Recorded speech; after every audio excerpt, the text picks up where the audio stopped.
Hey guys, it's Tom Logan back with another video for you. Yesterday I did a preview of the Gigabyte G1 Assassin, which we've got in the Half-X here now. Yes, the top is off because I'm making a start. For a little bit of a twist, we've never done this before, but I thought, do you know what I mean, it was time. I'm going to do a mini project. So I've got all the bits, and what we're going to do is we're going to, over a week, so do you know what I mean, my workload is just astronomical, but over the period of this week I'm going to keep putting a video up. I'm going to try and do one a day on the way up to the video. We're going to build the rig up, and then on Friday we'll do the full review, and then over the weekend, fingers crossed, I'm going to post a load of gaming videos and maybe some different types of bench videos as well. But we'll see. It's all a bit of a work in progress. Really depends how many obstacles I get to through the week. Many of you will remember that I did a beginner's guide to water cooling a few months back with the guys at Special Tech.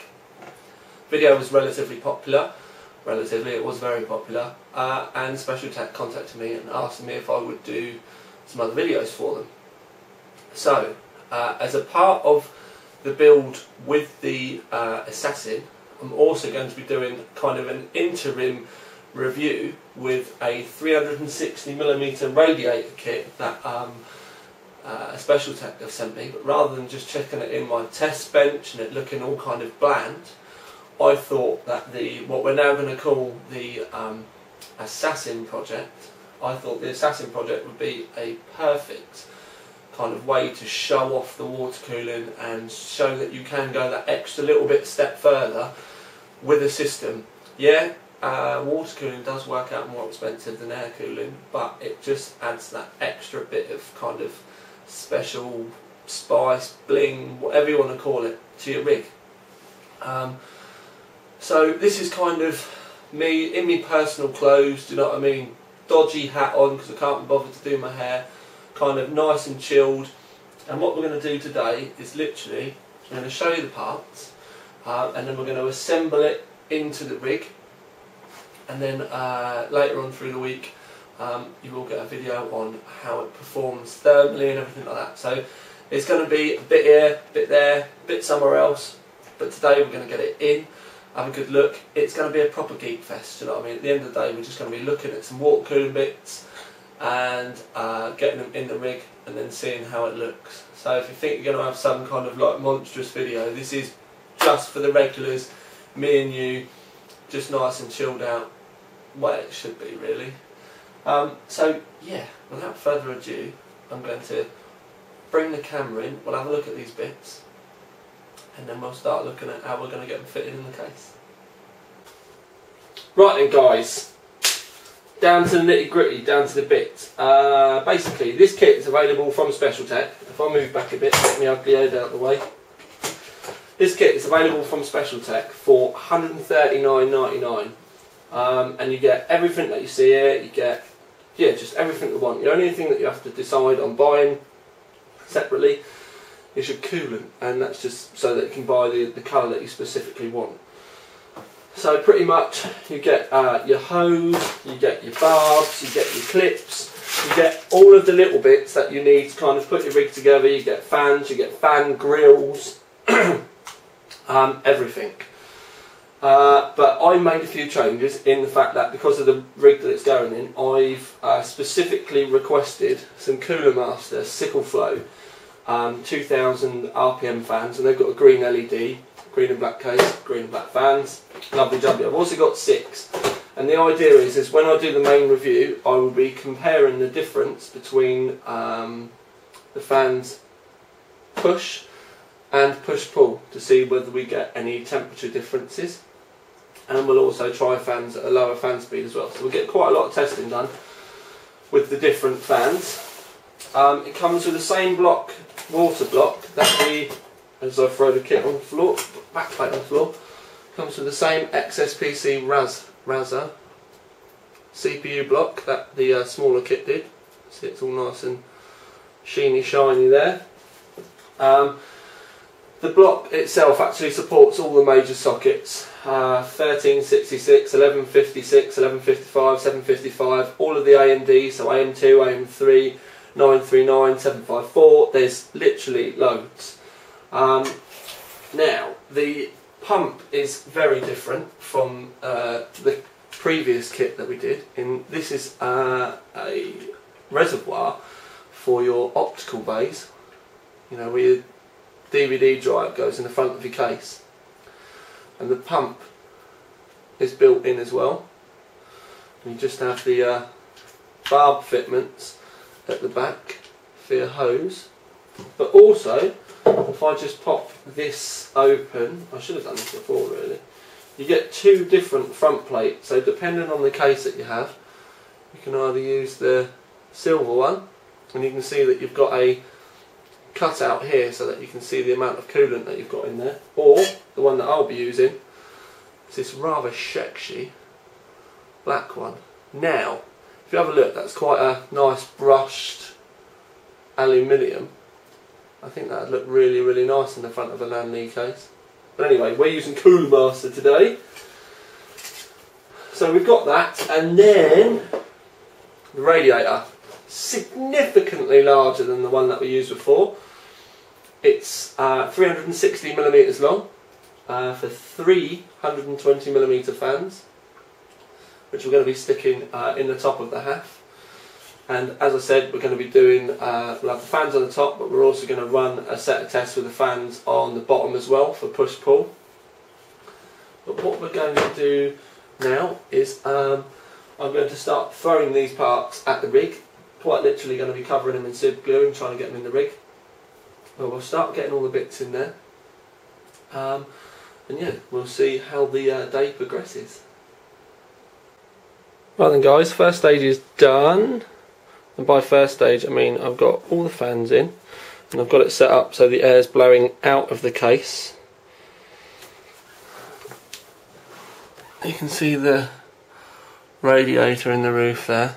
I've put the fans above because then I've got plenty of room to fit extra fans in for push-pull, and also where I'm going to be putting them in afterwards as well, it gives me more room.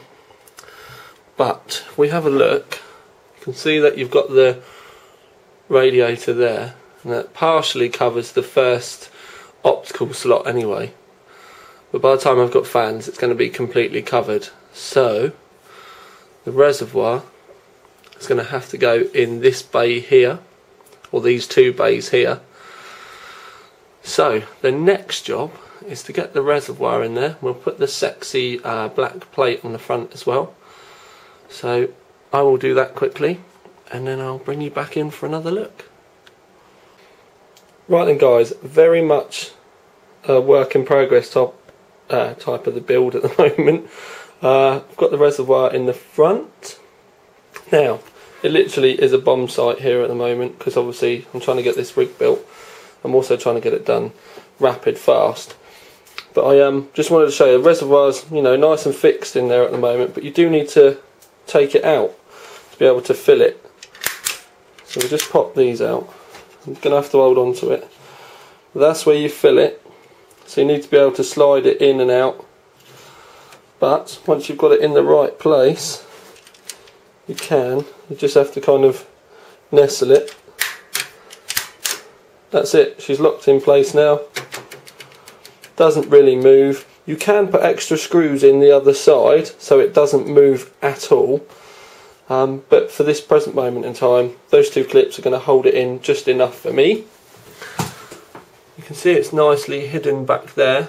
But now what I need to do is mount the CPU block, and then I can start thinking about routing hose and working out where I'm going to put the cables and so on and so forth. But this is the next phase done. Next I'm going to put the CPU block on, which is a 2-minute job. But once I've done that, it will be time for us to start thinking about how I'm going to hose it to make sure, or to try and keep things tidy. So yeah, I'm going to turn the camera off again, and I will be back with you in a minute. Okay then, I've got the first two bits of hose in. Now these are a little bit longer than what I would prefer, but the reason for that is you need some slack so that when you get round to the front you can still push the reservoir out just enough to get to the filling port. And if you have a look now, the hoses are quite tight, so then when they come back in it's all lovely. But yeah, it's just got to be that way, so we can't have them any shorter. And also what I need to just quickly cover is that there's an in and an out on the block. So yeah, we need to be careful with that. So basically I've got it coming out of the pump up into the rad.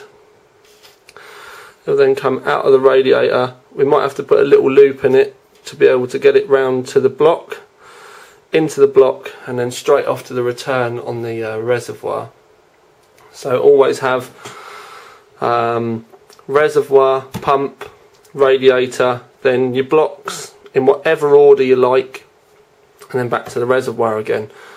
Also, not using any clips, because this is 7/16 internal diameter hose on 1/2" barbs, and you get a very good seat with that. You won't have any leaks. I've actually shipped an entire case full up with coolant in this way without any leaks. As long as you do your job properly and you're careful and methodical, you won't have any problems. Also, just a little hint, I've left a fair bit of hose space there to go round some memory. So yeah, what I'm going to do now is I'm going to stick this last bit of hose in, and then I'm going to start filling the old girl up with coolant and leak checking. But I think it's starting to come together quite nicely. We put the reservoir back where it should be, there we go. I think it's starting to come together quite nicely. Right then guys, just a quick look to show you. The fans are on 12 volts, just in case you're wondering why they're noisy. But I've got the lights off because I've got the lights on the case on. So my studio lights are off, but the case lights are on. So you've got the green light in the front, green coolant, and then we've got the green fans in the roof. They are on 12 volts. Can't really see them from inside, but we will be having an extra row of fans in there eventually. And then the water cooling. So if I stand back, oh yeah, Mushkin with the green fan light. So we're going with a massive black and green theme here. It is still a bomb sight in here. Wait for the camera to focus. It is still a bomb sight in here because, like I said, I've just been building this. But yeah, that's just the first stage. I'm going to leave it running for a bit, get the tissue back in there and make sure it doesn't leak. But obviously I will be doing a review of the board, but I will also be doing a review of the water cooling kit from Special Tech as well. I'm going to put the link underneath so you can go and have a look if you want. But yeah, there we go. So be sure to check out for the videos later on. There will be more. As I said, we're going to see more parts going in this now, getting it all rigged up properly. Yeah, I've got a few special things that I'm going to be putting in there which will be good. So yeah, this is one to watch, the first project review. Anyway, it's Tiny Tom Logan with another teaser video for you, out.